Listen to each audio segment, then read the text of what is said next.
Okay, so I've come through, in my case, 6 times. Maybe you did less, maybe you did more. But now I'm ready to finish off my loop here by tying it off. So what I want to do is, unsecure the other end from my bracket, and then I'm ready to go ahead and tie this. If you know how to tie a knot that's not going to slip, go ahead and do that. If you don't, you can just do a series of, I believe, overhand knots where you just kind of make a loop. Just do one, pull it tight. As you pull it tight, you might notice that your torsion arm kind of moves. Try to get it in the center, and then do it a second time.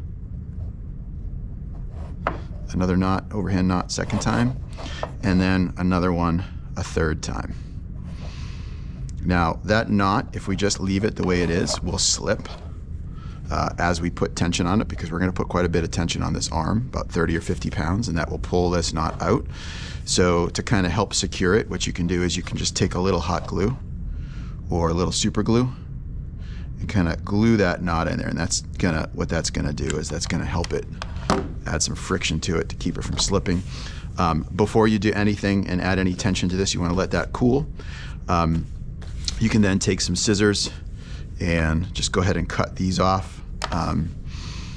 You can throw the nail out and throw the string out. And then the next step, what I would do before we do any tensioning, if you're finished with this, it might take you most of the class period to do it, just put a little tape on the torsion castle nut to help keep it secure. There should be one little bead of hot glue there, but we want to make sure that that doesn't fall off, because the tension is what's going to hold it on, not the hot glue. We do want it to spin, so we want to put this tape here as like just an extra layer of security to keep it from falling off. So after you've clipped this and you've taped it on, that's your torsion assembly finished. We'll tension it up in the next activity before we actually race it. So that's the torsion assembly completed.